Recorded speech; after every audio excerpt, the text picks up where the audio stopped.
how are you guys doing tonight? I hope you guys are having a great evening.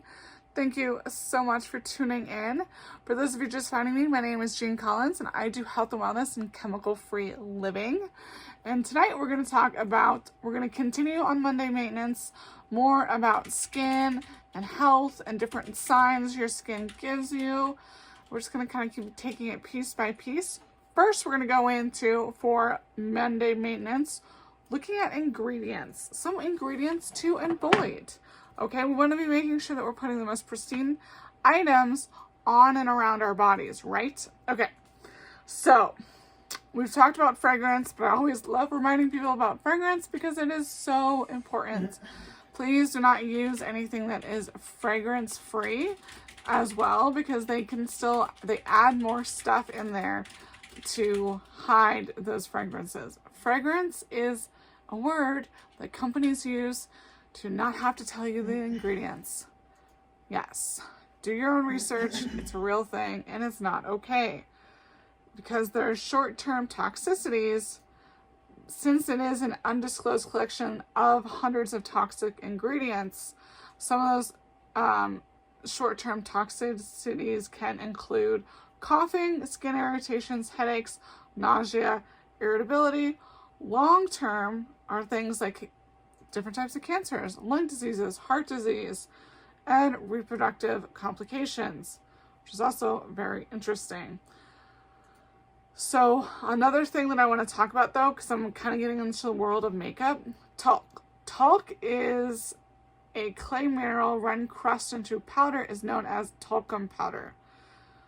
It's not cool because talc is linked to ovarian cancer, and it carries a 60% increased risk when used in the general area and a 90% increased risk when using feminine deodorant products. Where do you find it? Cosmetics, baby powder, feminine powder, fragrance, and all sorts of things. It's unopened. I was like, why is there a bottle down? It's unopened, but I will put it upright. Anyways, so we don't want to be using talc. Parabens. Parabens is a class of effective but highly controversial preservatives. In 1996, a study biopsied 20 breast cancer tumors and found parabens presence in each of these tissues. That is not okay. Where do you find parabens? Cosmetics, bath and body products, shampoos, and conditioners.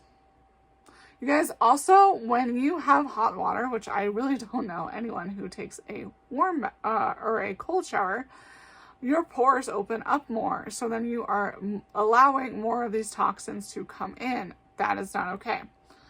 So we talked about, we haven't talked about mineral oil. So mineral oil is also known as paraffin wax, petroleum jelly, and petroleum.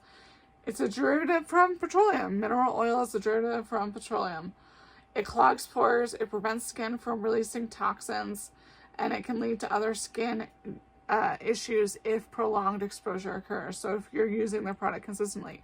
Because remember, each time you're using a product, it gets stuck in the fatty tissues of your cells.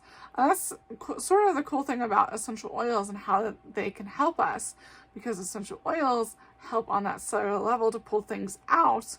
But there's some oils that just want to pull all of it out like really hot and fast, because they're like, oh my God, your body needs so much help.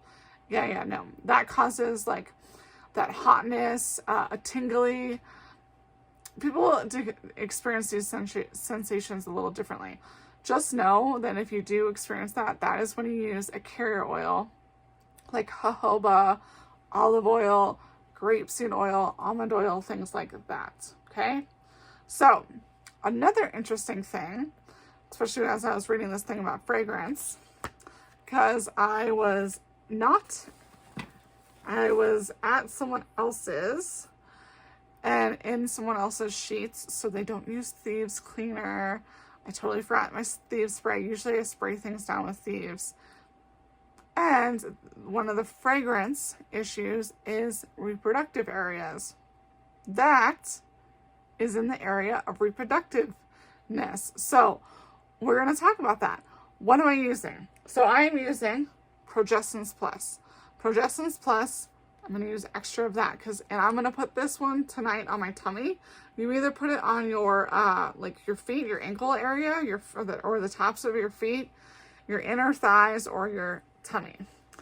Progestins Plus is a great way to help regulate your hormones because progesterone regulates both estrogen and testosterone.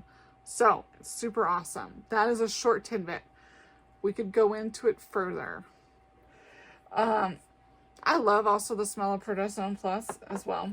The other oil is Endoflex. So Endoflex, I'm actually going to put a little bit of Endoflex on my chin area because it also has essential oils that are really good for that. And then I'm going to put it also on my tummy because I did like 2 or 3 drops. I probably actually should have done that, but it's okay. You guys, hopefully you guys have been following me. If this is the first video, you will find, and I can talk about other uses as well. But I talked a little bit more about talc and parabens because I wanted to go over cosmetics today. So these are all Savvy Minerals by Young Living. So these are the individual ones. There are a few left of these, but for the most part, we do have our new eye palettes. I mostly do eye makeup, and we have our mascara. And I'll even use like the Summer Love bronzer. And sometimes even like, I do believe in blushing. So it is a blush, but sometimes I'll also put it on my eyes as well as eyeshadow. That's the beautiful thing. It's awesome. So I use Savvy Minerals by Young Living because that Young Living and Savvy Minerals in general says no to over 2,500 ingredients. Yes, 2,500 ingredients. They say no, they won't use it. We're going to go into that more further in these next coming sessions, but I wanted to just pop that into your mind. Really look at the ingredients you're using. I gave you guys some great ingredients. I also helped you a little bit with some hormonal stuff. That's the other thing, actually. Let me go back to that for a hot minute before I close out tonight. So the skin in general, like all of your skin, but like your face area has reflexology points. And what reflexology points are these are specific areas that help you target specific organs. Look up reflexology. It's probably can go into it a little bit further as well.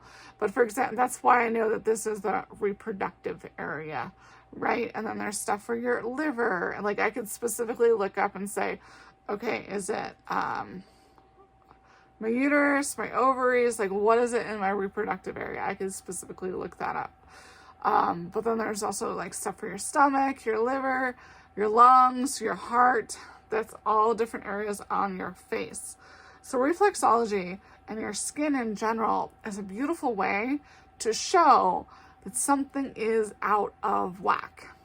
The other thing about our organs and just our bodies, because they are amazing, is that you can use, or what can happen with your body is, like, let's say there's opposite organs, which will help either, well, it is sort of a helping thing, because like there's certain organs in our body that we need more to survive. Granted, we need all of our organs in our bodies. Everything that's in our body is there for a purpose, okay? Just throwing that out there too. But like, oh my God, I should know what the opposite organ of the lungs is. Okay, so lungs hold grief, and they also have like a specific time. I'm gonna definitely have to do another one on this. With that, we want to make sure, like, sometimes it could be the opposite organ pulling energy. So let's call it for the liver now. It might not be the liver, it might actually be the large intestines. But either way, if my lungs are having issues, it might pull stuff or pull the energy to help with my lungs, because we really need our lungs to breathe, to get blood everywhere, like to pump our blood and all of that things. So we just have to be aware of how our bodies work and the signs that our bodies are giving us. So I'm definitely going to do a more in-depth one, but I hope that is a little sneak peek on what we're going to do next. Thank you guys so much for tuning in. Thank you for watching the replay, and we'll see you next time. Bye-bye.